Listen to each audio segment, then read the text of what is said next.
Hello बच्चों।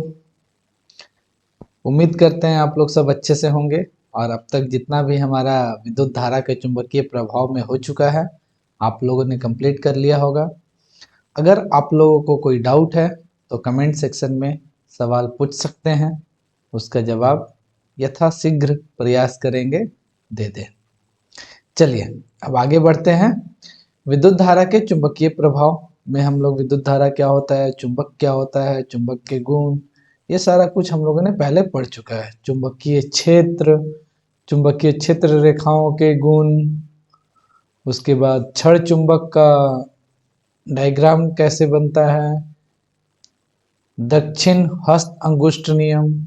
यहाँ पे मुझे लगता है कि मैंने फ्लेमिंग दक्षिण हस्त अंगुष्ठ नियम शायद पिछले लेक्चर में कहा था। ये अगर मैंने ऐसा कहा है तो वो गलत है। ये सिर्फ दक्षिण हस्त अंगुष्ठ नियम है, फ्लेमिंग दक्षिण हस्त अंगुष्ठ नियम नहीं है, यह सिर्फ दक्षिण हस्त अंगुष्ठ नियम है। ठीक है, चलिए इसको अगर फ्लेमिंग मैंने कहा होगा तो ठीक कर लीजिएगा। उसके बाद हम लोगों ने पढ़ा था सीधे चालक से विद्युत धारा प्रवाहित होने पर चुंबकीय क्षेत्र, ये हम लोगों ने देख लिया है। विद्युत धारावाही वृत्ताकार अगर होगा, अगर वृत्ताकार विद्युत धारावाही होगा तो चुंबकीय क्षेत्र कैसा बनेगा, ये भी हम लोगों ने देख लिया है। उसके बाद विद्युत धारावाही वृत्ताकार पास के चुंबकीय क्षेत्र में प्रभावित करने वाले कारक क्या क्या फैक्टर्स हैं। जो विद्युत अगर वृत्ताकार विद्युत धारा प्रवाही पास है तो उससे चुंबकीय क्षेत्र जो उत्पन्न हो रहे हैं उसको प्रवाहित करने वाले क्या क्या कारक हैं वो हम लोगों ने देख लिया था। परिनालिका देखा था, परिनालिका का बहुत अच्छा उपयोग होता है। इसका एक एप्लीकेशन है, चुंबक बनाने के लिए परिनालिका का उपयोग किया जाता है, हम लोगों ने देख लिया है। विद्युत चुंबक और स्थायी चुंबक में अंतर भी हम लोग समझ चुके हैं। चुंबकीय क्षेत्र में किसी विद्युत धारावाही चालक पर बल, यानी चुंबकीय क्षेत्र में अगर कोई विद्युत धारावाही चालक रखते हैं तो यह चालक अपने ऊपर एक बल महसूस करता है, वो भी हम लोगों ने देख लिया है। फ्लेमिंग का वाम हस्त अंगुष्ठ हस्त नियम, फ्लेमिंग का वाम हस्त नियम मतलब फ्लेमिंग का बायां, left hand, Fleming left hand rule. ये भी हम लोग ने देख लिया है, फ्लेमिंग लेफ्ट हैंड रूल किस लिए यूज होता है। अब आ जाते हैं मैग्नेटिक रेजोनेंस इमेजिंग, इसका हिंदी होता है चुंबकीय अनुनाद प्रतिबिंबन। मैग्नेटिक रेजोनेंस इमेजिंग हिंदी में बोलते हैं चुंबकीय अनुनाद प्रतिबिंबन। एक्चुअली एमआरआई, ये अक्सर हम लोगों ने सुना होगा अपने परिवार में या रिश्तेदार में या आसपास पड़ोस में।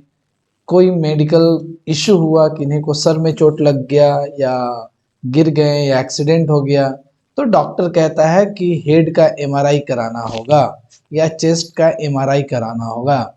तो एमआरआई जो डॉक्टर बोलता है कराने, वो एमआरआई यही वाला एमआरआई है, मैग्नेटिक रेजोनेंस इमेजिंग।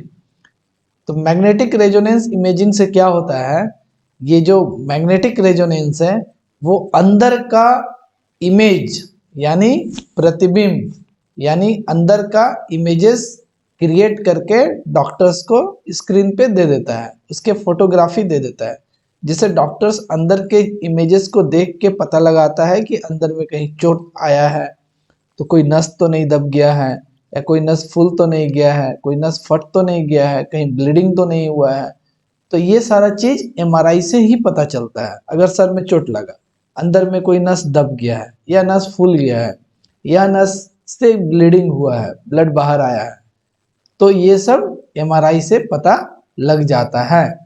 तो एमआरआई क्या होता है, मैग्नेटिक रेजोनेंस इमेजिंग, चुंबकीय अनुनाद प्रतिबिंबन, प्रतिबिंब बनाकर, हम लोगों ने लाइट में पढ़ा था प्रतिबिंब कैसे बनता है, तो उसी तरह का प्रतिबिंब बनाकर अंदर के चीजों का ये मशीन देता है, एमआरआई मशीन।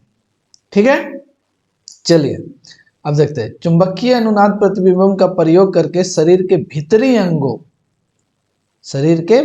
अंगों के प्रतिबिंब प्राप्त किए जा सकते हैं। प्रतिबिंब मतलब इमेज। प्राप्त किए जा सकते हैं। भीतरी अंगों का इमेज, नस का, ब्रेन का, ये सब का इमेज एमआरआई से प्राप्त किया जा सकता है। गैल्वेनोमीटर, गैल्वेनोमीटर क्या है? गैल्वेनोमीटर अगर स्मॉल अमाउंट ऑफ करेंट यानी बहुत कम विद्युत धारा कहीं से प्रवाह हो रहा है तो गैल्वेनोमीटर उसको डिटेक्ट कर लेता है। बहुत कम भी अगर करंट पास होगा तो गैल्वेनोमीटर उसको डिटेक्ट कर लेगा।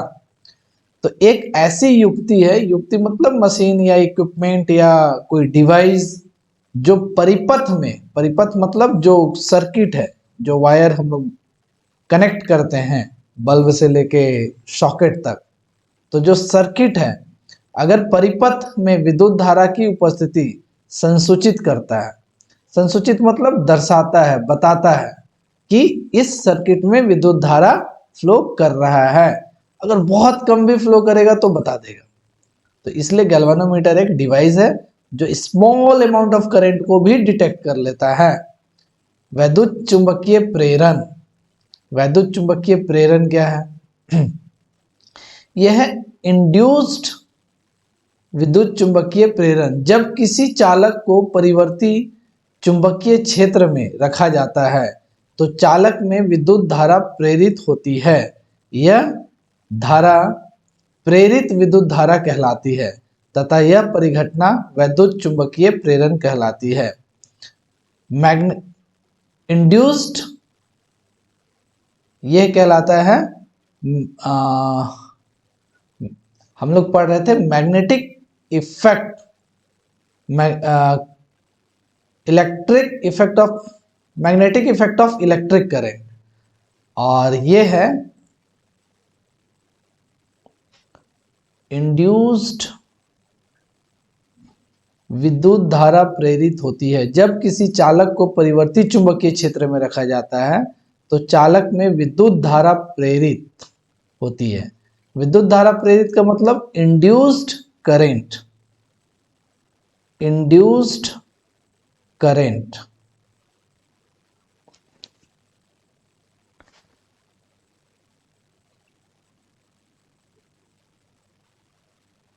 मैग्नेटिक, इलेक्ट्रोमैग्नेटिक इंडक्शन, वैद्युत चुंबकीय प्रेरण, इसका इंग्लिश होता है इलेक्ट्रो मैग्नेटिक इंडक्शन। इसका होता है इलेक्ट्रोमैग्नेटिक इंडक्शन। सो वैद्युत चुंबकीय प्रेरण, इलेक्ट्रोमैग्नेटिक इंडक्शन। पहले समझ लेते हैं इलेक्ट्रोमैग्नेटिक इंडक्शन क्या है। Magnetic effect of electric current, ये हम लोग पढ़ लिए हैं कि अगर किसी चालक से विद्युत धारा प्रवाहित हो रही है तो चालक के चारों ओर मैग्नेटिक फील्ड जनरेट हो जाएगा। अगर किसी चालक से विद्युत धारा प्रवाहित हो रही है तो चालक के चारों ओर चुंबकीय क्षेत्र उत्पन्न हो जाएंगे। ये हो गया magnetic effect of electric current, विद्युत धारा के चुंबकीय प्रभाव। अब क्या है? वैद्युत चुंबकीय प्रेरण।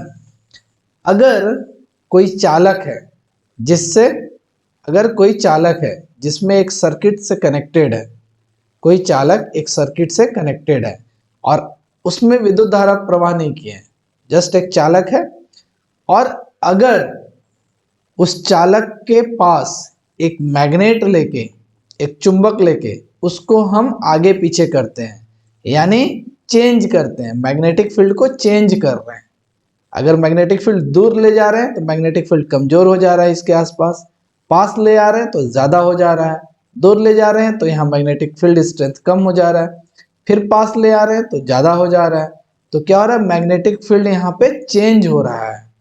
अगर ये चालक है, धातु है, और ये एक मैग्नेट है, मान लेते हैं ये एक मैग्नेट है, मैग्नेट को चुंबक को ले जा रहे हैं, ला रहे हैं, यानी यहाँ पे चुंबकीय क्षेत्र जो उत्पन्न हो रहा है, इसके वजह से जो चुंबकीय क्षेत्र है वो चेंज हो रहा है इस एरिया में, ज़्यादा कम ज़्यादा कम ज़्यादा कम।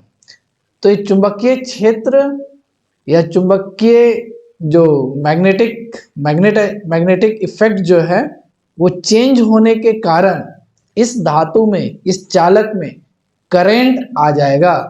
ये एक करंट फ्लो होगा due to change in magnetic field.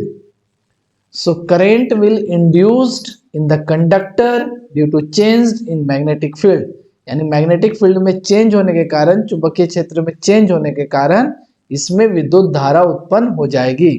और अगर इसको हम एक गैल्वानोमीटर लगा के रखेंगे तो गैल्वानोमीटर में हमको डिफ्लेक्शन दिखेगा, यानी इसमें विद्युत धारा प्रवाह हो रहा है, ये पता चलेगा। तो चुंबकीय क्षेत्र चेंज होने के कारण अगर चालक में विद्युत धारा उत्पन्न होती है तो इसी को वैद्युत चुंबकीय प्रेरण कहते हैं। वैद्युत चुंबकीय प्रेरण किसको कहते हैं? चुंबक को आगे पीछे करते हैं तो चुंबकीय क्षेत्र जो है चेंज होता है, यहाँ पे आसपास में चुंबकीय क्षेत्र चेंज हो रहा है, चेंज इन मैग्नेटिक फील्ड, उसके वजह से चालक में विद्युत धारा उत्पन्न हो जाता है, इसी को बोलते हैं वैद्युत चुंबकीय प्रेरण। जब किसी चालक को परिवर्ती चुंबकीय, परिवर्ती मतलब चेंज इन मैग्नेटिक फील्ड क्षेत्र में रखा जाता है, मैग्नेटिक फील्ड चेंज हो रहा है कॉन्टिन्यूअसली, रखा जाता है, तो चालक में विद्युत धारा प्रेरित होती है। यह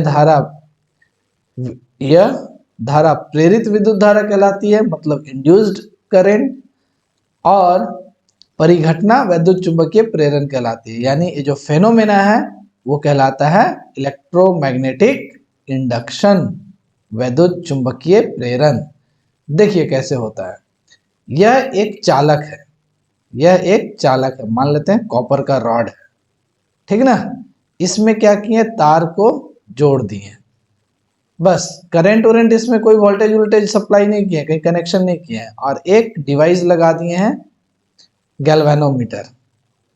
गैल्वेनोमीटर डिवाइस लगाने से फायदा, अगर इसमें कोई करंट आता है तो गैल्वेनोमीटर डिफ्लेक्ट करेगा। तो अपने आप कोई हम तार लिए और उसको मोड़ के रख दिए तो उसमें तो करंट पास होगा नहीं क्या।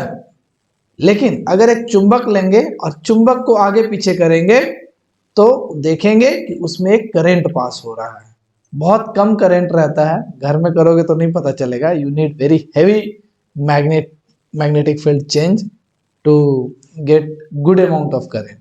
अगर अच्छा करंट चाहिए तो बहुत huge strong magnetic field change चाहिए आपको, ठीक है। बट कॉन्सेप्ट यही है कि अगर मैग्नेटिक फील्ड चेंज हो रहा है, मैग्नेट को पास ला रहे हैं और फिर मैग्नेट को दूर ले जा रहे हैं, फिर मैग्नेट को पास ला रहे हैं, फिर मैग्नेट को दूर ले जा रहे हैं, यानी मैग्नेटिक फील्ड चेंज हो रहा है। तो चेंज इन मैग्नेटिक फील्ड के कारण इसमें करंट पास होने लगेगा। करंट पास होगा तो गैल्वेनोमीटर में डिफ्लेक्शन होगा, एक बार इधर हो जाएगा, इधर हो जाएगा, तो हमको पता चलेगा कि अच्छा इसमें करंट आया है। इसी को बोलते हैं इलेक्ट्रोमैग्नेटिक इंडक्शन, वैद्युत चुंबकीय प्रेरण, ठीक है। अब इसके कुछ गुण देख लेते हैं। जब चुंबक कुंडली की तरफ लाया जाता है, कुंडली मतलब ये जो हम लोग बाइंड किए हैं वायर, ठीक ना, जब चुंबक को कुंडली के तरफ लेके आते हैं, जब चुंबक को कुंडली के तरफ लेकर आते हैं तो गैल्वेनोमीटर में क्षणिक विक्षेप विद्युत धारा की उपस्थिति को इंगित करता है। क्षणिक विक्षेप विद्युत धारा मतलब फ्रैक्शन ऑफ सेकेंड के लिए करंट दिखता है। करंट जो दिखता है फ्रैक्शन ऑफ सेकेंड के लिए दिखता है, जैसे ही पास लाएंगे करंट दिखेगा। जब चुंबक को कुंडली के निकट स्थिर अवस्था में रख देते हैं, मतलब चुंबक है, कुंडली है, इसमें लगा हुआ है, तार वाइंड किए हुए हैं, अगर चुंबक को लाएं तो इसमें करंट दिखा गैल्वेनोमीटर में, यहाँ स्थिर रख दिए तो करंट अब नहीं दिख रहा है, फिर ले गए तो करंट दिखा। क्योंकि अगर लाएं तो मैग्नेटिक फील्ड चेंज हुआ, पहले मैग्नेटिक फील्ड कमजोर था, अब चुंबक सामने आया तो मैग्नेटिक फील्ड स्ट्रांग हो गया। यहाँ रखे हुए मैग्नेटिक फील्ड में कोई चेंज नहीं हो रहा तो करंट नहीं है, फिर यहाँ से ले गए तो मैग्नेटिक फील्ड वीक हो गया, तो फिर एक क्षणिक करंट इसमें दिखेगा। एक बार फिर से बताते हैं, ये मैग्नेट है और इसमें एक वायर, कॉपर वायर, तांबा का तार वाइंड करके उसमें एक गैल्वेनोमीटर डिवाइस लगा दिए हैं जो करंट डिटेक्ट करता है, ठीक है। अब मैग्नेट को लेकर आए, इस मैग्नेट के वजह से जो मैग्नेटिक फील्ड है यहाँ पे आसपास में स्ट्रॉन्ग मैग्नेटिक फील्ड है, हो गया। तो यहाँ पे गैल्वेनोमीटर में करंट दिखा। फिर यहाँ रखे हुए हैं, मैग्नेटिक फील्ड चेंज नहीं हो रहा, कोई करंट नहीं दिख रहा, ले गए, मैग्नेटिक फील्ड चेंज हो गया, यानी बहुत कम हो गया मैग्नेटिक फील्ड या नहीं के बराबर हो गया, तो फिर करंट दिखा। यानी change in magnetic field produces current. ठीक है, change in magnetic field produces current. तो गैल्वेनोमीटर में क्षणिक विक्षेप दिखता है, अगर पास ले जाते हैं फिर कुंडली के निकट स्थिर रखते हैं तो कोई विक्षेप नहीं प्राप्त होता है, यानी कोई करंट नहीं दिखता है। जब चुंबक को दूर ले जाया जाता है तो फिर गैल्वेनोमीटर में क्षणिक विक्षेप होता है। परंतु हाँ, जब दूर ले जाते हैं तो अगर पहले करंट का डायरेक्शन इधर था पास लाते समय, तो दूर ले जाते समय करंट का डायरेक्शन फिर चेंज हो जाता है। एक्चुअली करंट ट्रेवल कैसे करता है कंडक्टर में, वो साइनोसॉइडल वेव होता है। तो एक बार पॉजिटिव डायरेक्शन में है जब पास ले गए तो, और जब दूर ले जा रहे हैं तो फिर नेगेटिव डायरेक्शन में है। ठीक ना, फिर पास ले गए तो फिर पॉजिटिव डायरेक्शन में, फिर दूर ले गए तो फिर नेगेटिव डायरेक्शन में। तो करंट इसी तरीके से फ्लो करता है, इसको बोलते हैं साइनोसॉइडल ग्राफ। ठीक है, चलिए क्रियाकलाप 2 देखते हैं। उसमें क्या कर रहे थे, मैग्नेटिक फील्ड चेंज कर रहे थे, मैग्नेट को दूर ले जा रहे थे पास ला रहे थे, दूर ले जा रहे थे पास ला रहे थे। अब क्या करेंगे, हम लोगों ने ये भी पढ़ा है कि अगर किसी धातु से, अगर किसी चालक से विद्युत धारा प्रवाह हो रही है तो उसके चारों तरफ मैग्नेटिक फील्ड जनरेट हो जाएगा। ठीक है, तो यहाँ पे हम लोगों ने एक वोल्टेज अप्लाई कर दिया, सपोज 220 वोल्ट का, और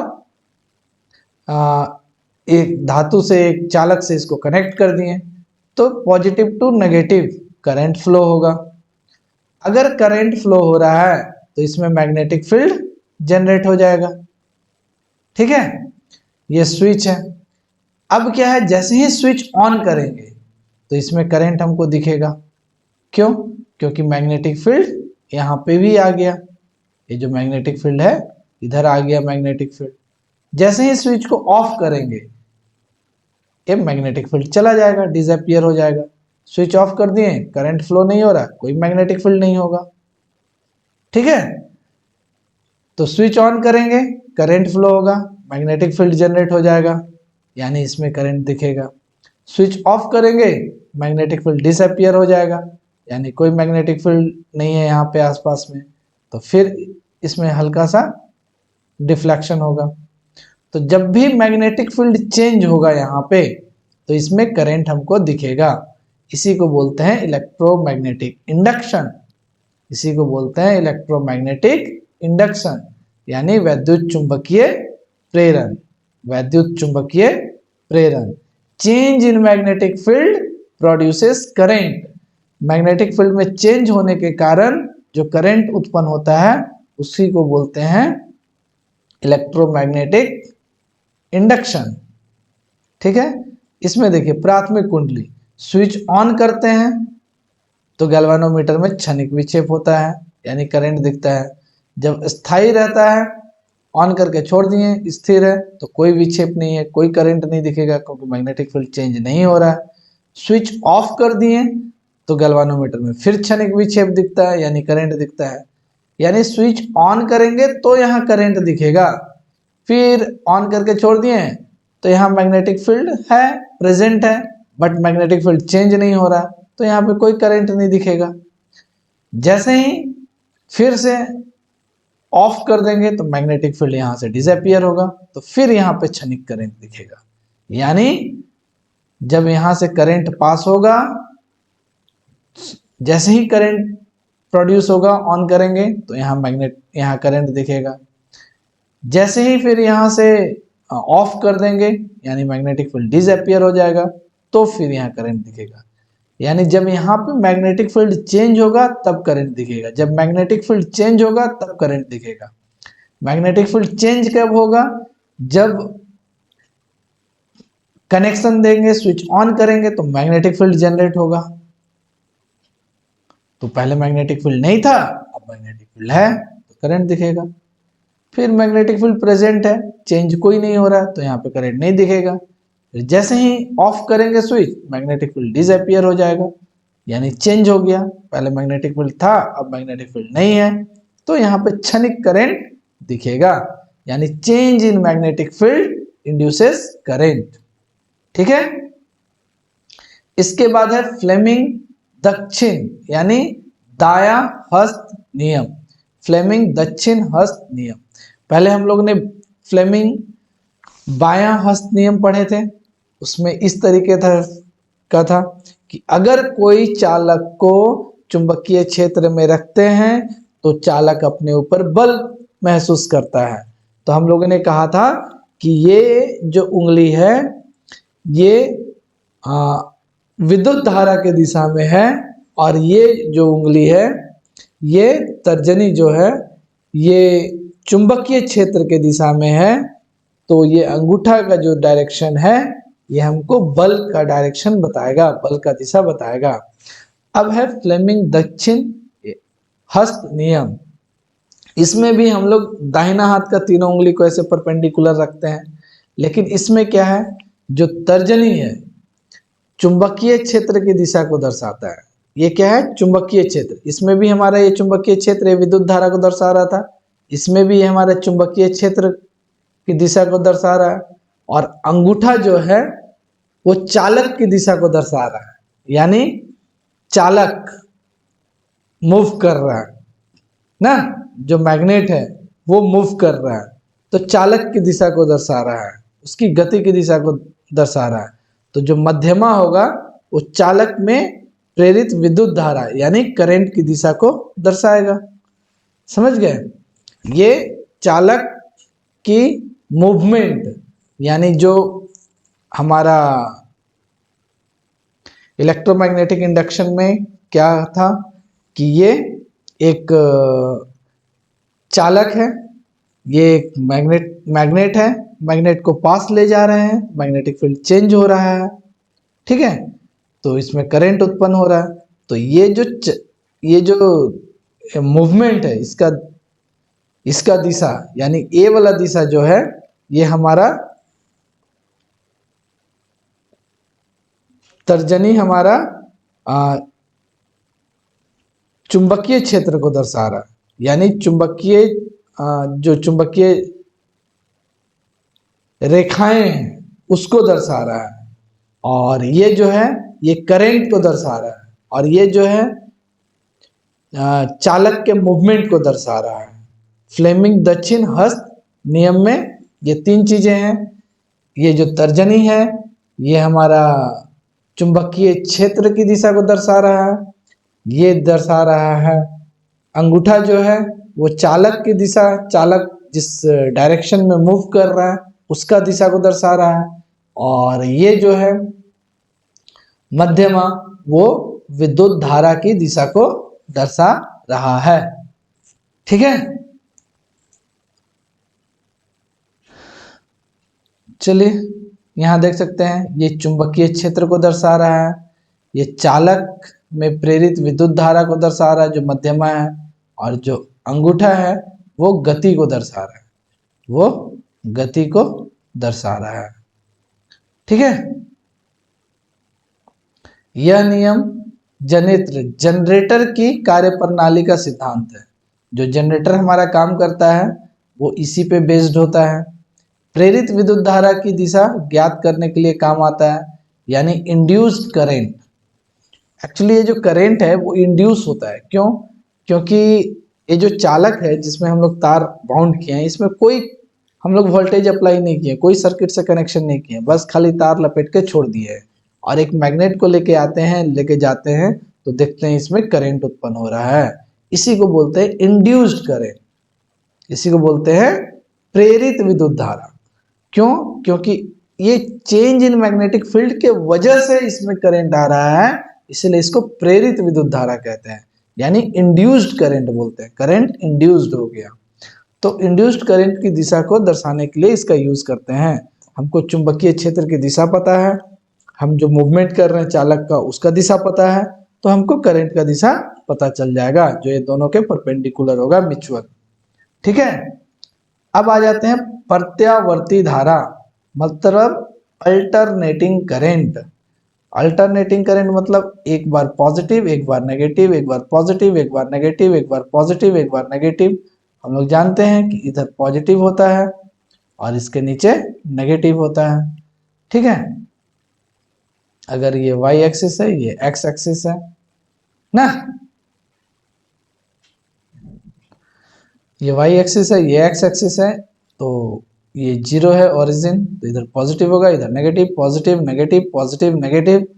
तो प्रत्यावर्ती विद्युत धारा इस तरह का होता है, यानी वो अपना डायरेक्शन चेंज करता रहता है। प्रत्यावर्ती विद्युत धारा अपना डायरेक्शन चेंज करता रहता है। जो विद्युत धारा समान समय अंतरालों के पश्चात अपनी दिशा परिवर्तित कर लेती है वह प्रत्यावर्ती विद्युत धारा कहलाती है, या प्रत्यावर्ती धारा कहलाती है। तो भारत में जो विद्युत धारा होता है वो 1/100 सेकेंड के बाद अपनी दिशा उत्क्रमित कर लेती है, चेंज कर लेती है, ठीक ना। तो समय अंतराल निकालने के लिए क्या करेंगे, एक्चुअली 2 है तो 1/100 प्लस 1/100 जोड़ेंगे तो 1/50 सेकेंड आ जाएगा, ठीक ना। जैसे हम देख रहे हैं ये 1/100 सेकेंड में यहाँ से चेंज हो रहा है, फिर 1/100 सेकेंड में चेंज हो रहा है। तो एक चेंज जो होगा, एक फ्रीक्वेंसी जो होगा 1/100 प्लस 1/100 ना, 1/100 में एक बार ये डायरेक्शन चेंज किया। पहले ये पॉजिटिव साइड में था 1/100 सेकेंड में, फिर ये नेगेटिव साइड में चला गया, फिर 1/100 सेकेंड में यहाँ पे आ गया, फिर पॉजिटिव साइड चला जाएगा। तो 1/100 प्लस 1/100, यानी ये जो कंप्लीट एक साइकिल होगा, ये हाफ साइकिल हो गया यहाँ तक, फिर जो कंप्लीट 1 साइकिल होगा वो 1/100 प्लस 1/100 यानी 1/50 सेकेंड में एक साइकिल कंप्लीट करेगा। तो इसका जो समय अंतराल हो गया 1/50 सेकेंड का हो गया। अब हम लोग जो फ्रीक्वेंसी निकालते हैं वो होता है 1/टाइम, ठीक ना। तो हमारा ये क्या हो गया 1/1/50 ना, तो ये 50 ऊपर चला जाएगा, तो ये क्या हो जाएगा 50 हर्ट्ज। एक है फ्रीक्वेंसी।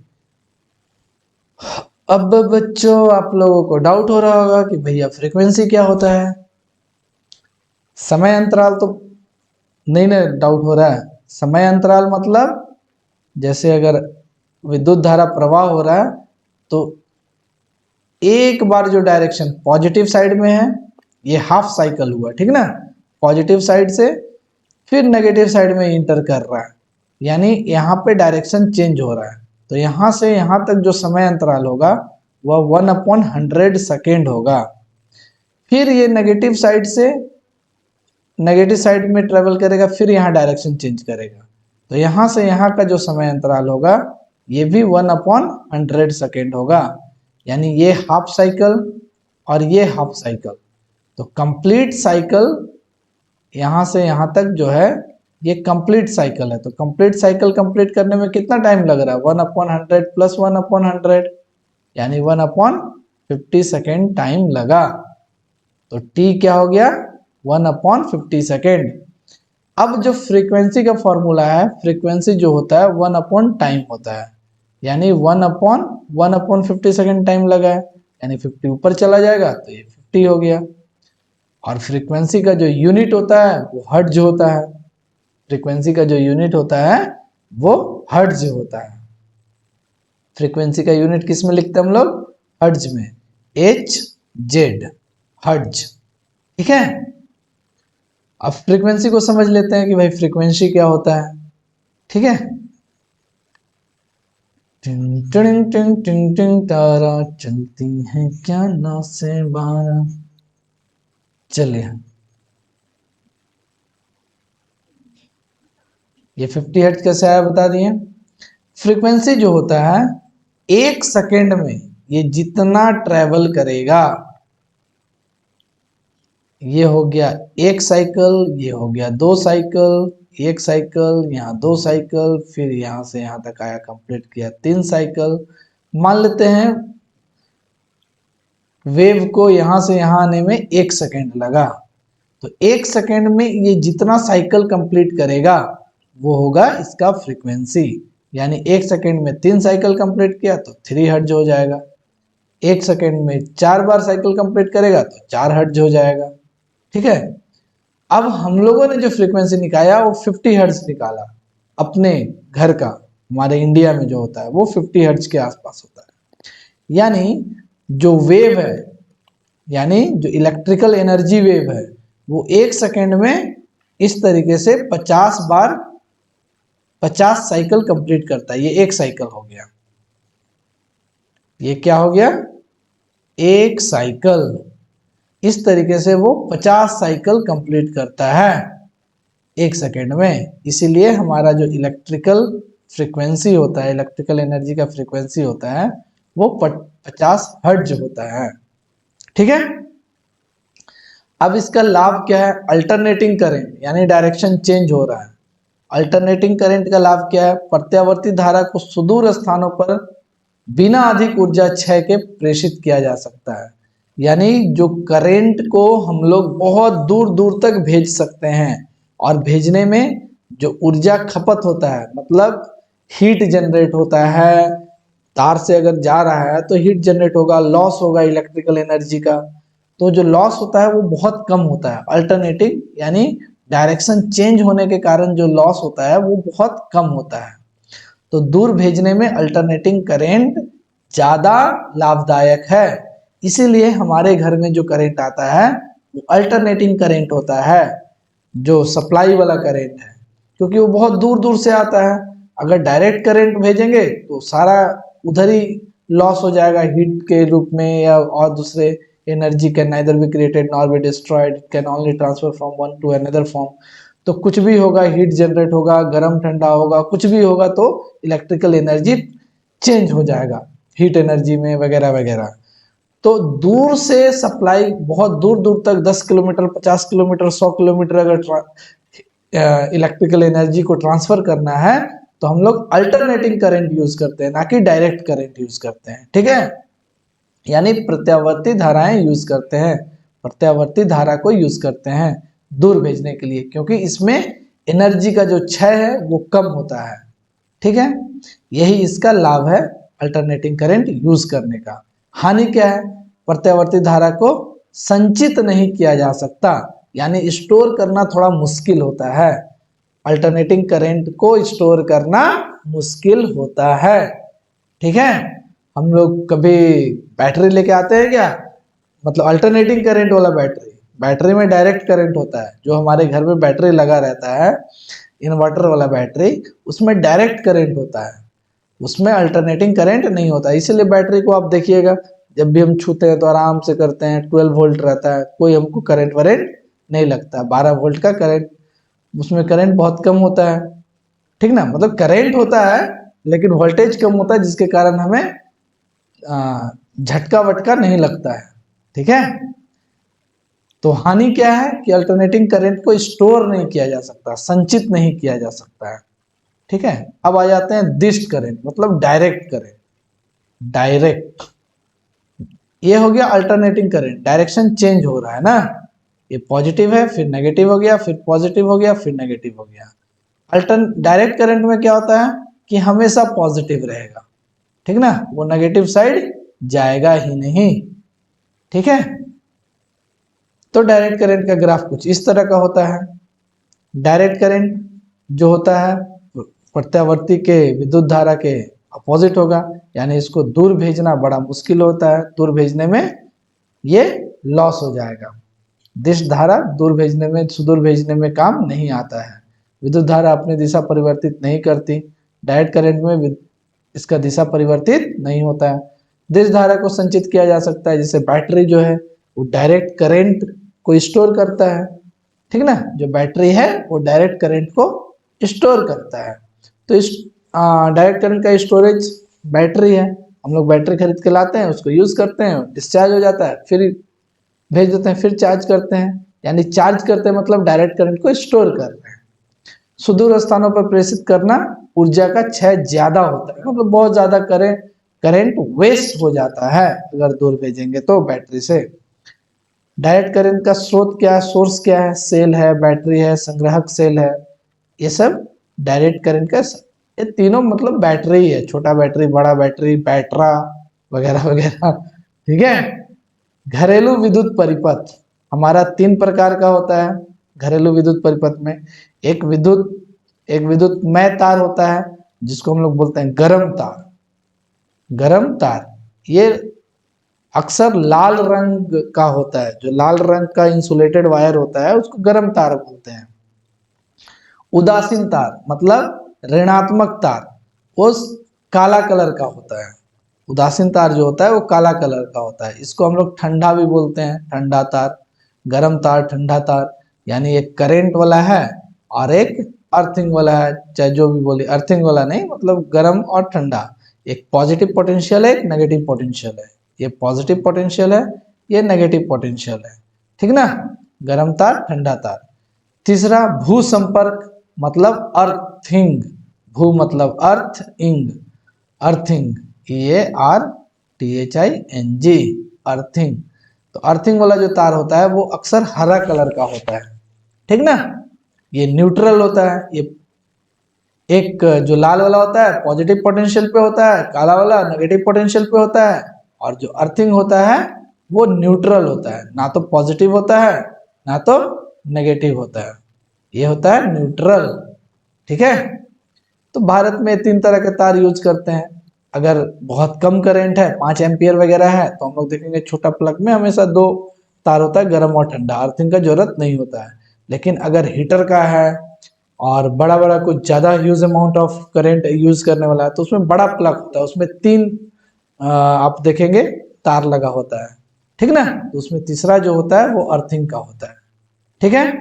भारत में विद्युतमय तार तथा उदासीन तार के बीच 220 वोल्टेज होता है। हमारे घर में जो वोल्टेज अप्लाई होता है, जो हमारे घर में वोल्टेज है, भारत में, सिर्फ हमारे घर में नहीं पूरे भारत में, वो क्या है 220 वोल्ट होता है। यानी पॉजिटिव पोटेंशियल और नेगेटिव पोटेंशियल के बीच जो विभवांतर है वो 220 वोल्ट का है। ठीक ना। अगर मान लेते हैं ये 420 वोल्ट है और ये 200 वोल्ट है, तो दोनों के बीच विभवांतर कितना हो जाएगा, 220 वोल्ट। ठीक है। इलेक्ट्रिक चैप्टर में पढ़ाए हैं अच्छे से। उसके बाद आ जाता है खंभा। हम लोग जानते हैं भारत में खंभा मुख्य आपूर्ति जो है, फ्यूज, विद्युतमयी, विद्युत मापी मीटर और पृथक परिपथ। इसका एक सर्किट हम लोग देख लेते हैं ना। एक्चुअली होता क्या है, यहाँ पे देखिए 3 तार है, 1 तार, 2 तार, 3 तार। ये जो है अर्थिंग वाला तार है। अर्थिंग जो हम लोग पीछे, घर के पीछे कहीं लगाते हैं, नल के पास वगैरह वगैरह। विद्युतमय तार ये हमारा मेन जो सर्किट होता है घर के बाहर में या गेट के पास लगा होता है, उसमें 2 तार रहता है। एक गर्म तार होता है, ठीक है, पॉजिटिव पोटेंशियल वाला, और ये नेगेटिव पोटेंशियल वाला होता है। तो गर्म तार में हम लोग फ्यूज लगा के रखते हैं कि अगर ज्यादा करंट आए तो ये यहाँ से कट जाए ताकि करंट सप्लाई रुक जाए। और एक ये नेगेटिव पोटेंशियल का तार होता है, यानी ये लाल वाला, रेड वाला और ये ब्लैक वाला। ठीक है। और ये ग्रीन वाला तार होता है हमारा। ठीक है। अब यहाँ से मेंस जो हमारे घर के गेट के पास होता है वहां से जा रहा है। उसके बाद यहाँ पे बहुत सारा फ्यूज लगा होता है, अलग अलग बोर्ड है, अलग अलग घर में, हर घर के बोर्ड में फ्यूज लगा हुआ है। ठीक है। अब वो बोर्ड से निकलता है, ये टीवी में गया है, फ्रिज में गया है, वगैरह वगैरह, जितना अप्लायंसेस है सब जगह सप्लाई हो रहा है। तो अगर यहाँ पे फ्यूज लगाने का फायदा क्या है कि यहाँ करंट अचानक से अगर ज्यादा आता है तो यहाँ से कट जाएगा, यानी घर के किसी भी बोर्ड में करंट नहीं जाएगा, कहीं भी करंट सप्लाई बंद हो जाएगा। तो ये सारे हमारे बच जाएंगे, ये फ्यूज लगाने का फायदा है। ठीक है। अब देखते हैं भू संपर्क तार का फायदा क्या है। भू संपर्क तार का फायदा ये है कि अगर शॉर्ट सर्किट होता है अचानक से, तो जो जानलेवा घटना घटने वाला है उससे बच जाते हैं। जो चार्ज है वो धरती में फ्लो हो जाता है। ठीक ना। चार्ज शरीर में स्टोर नहीं होता है, इसलिए जान बच जाती है। तो यहाँ पे क्या होता है, यदि सादृश्य के धात्विक आवरण से विद्युत धारा का क्षरण होता है तो यह हमें विद्युत आघात से बचाता है। यह धारा के क्षरण के समय अल्प प्रतिरोध पथ प्रदान करता है। कहने का मतलब जो है, अर्थ जो है यह एक बहुत बड़ा कंडक्टर है, इसमें ह्यूज अमाउंट ऑफ इलेक्ट्रॉन्स है। तो अगर ये पॉजिटिव पोटेंशियल है और अर्थ से कनेक्ट कर देंगे तो ये सारा पॉजिटिव चार्ज अर्थ में चला जाएगा। कहने का मतलब अर्थ से इलेक्ट्रॉन्स निकल के इसमें आ जाएगा और इसको न्यूट्रल कर देगा। और अगर ये नेगेटिव पोटेंशियल पे इस पे ज्यादा इलेक्ट्रॉन है तो इलेक्ट्रॉन इससे फ्लो होकर धरती में चला जाएगा और ये न्यूट्रल हो जाएगा। यानी अर्थिंग लगाने का यही फायदा है कि अर्थ चार्ज को या तो ज्यादा है तो अपने में ले लेता है और कम है तो इसको दे देता है, करके इसको न्यूट्रल कर देता है। यही अर्थिंग लगाने का फायदा है। ठीक है, तो भू संपर्क तार लगाने से क्या होता है, वो न्यूट्रल कर देता है।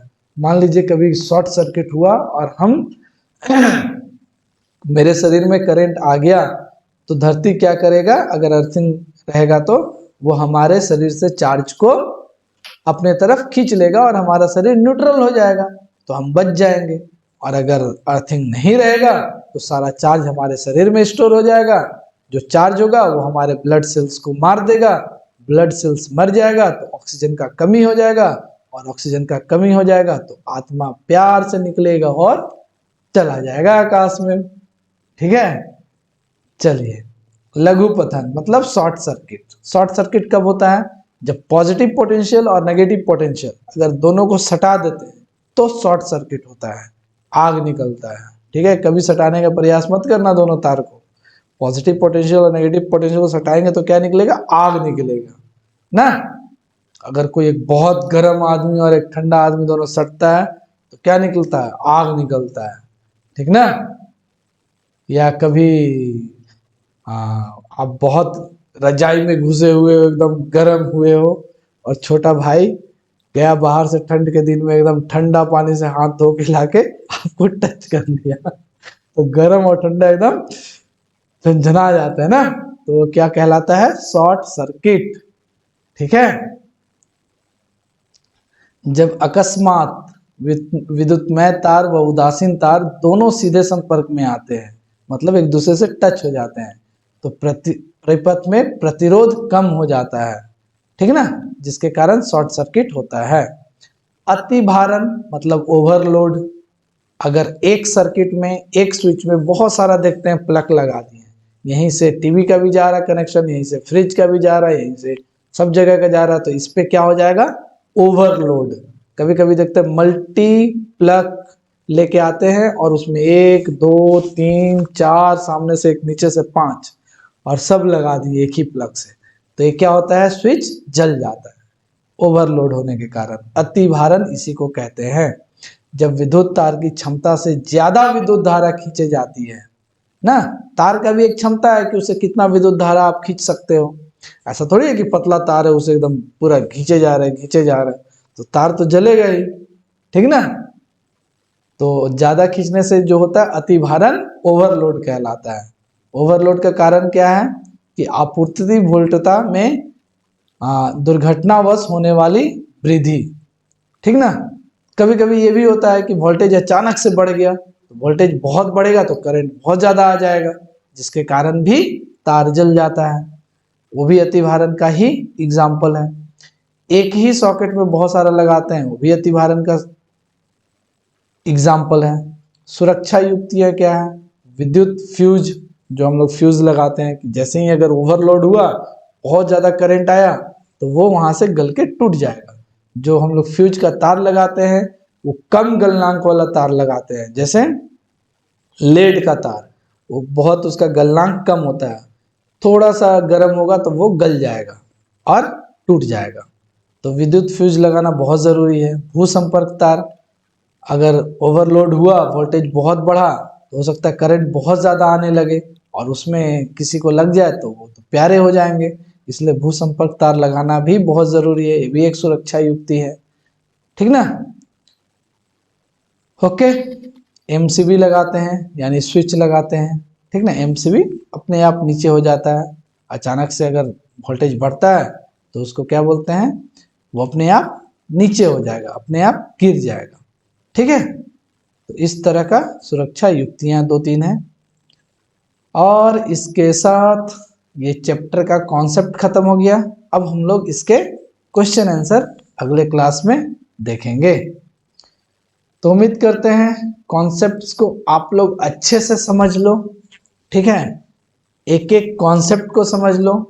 विद्युत धारा क्या होता है, विद्युत धारा के चुंबकीय प्रभाव क्या है, अगर किसी चालक से विद्युत धारा प्रवाह हो रहा है तो चुंबक क्षेत्र कैसे उत्पन्न होता है, अगर कोई चुंबकीय क्षेत्र में चालक को लेके जाते हैं तो चालक किस तरह का बल महसूस करता है, अगर किसी चालक में हम लोग तार लपेट दिए हैं और वहां पे चुंबकीय क्षेत्र चेंज कर रहे हैं, बदल रहे हैं लगातार, तो देखते हैं चालक में करंट इंड्यूस हो रहा है, प्रेरित हो रहा है, तो उसको बोलते हैं इलेक्ट्रोमैग्नेटिक इंडक्शन।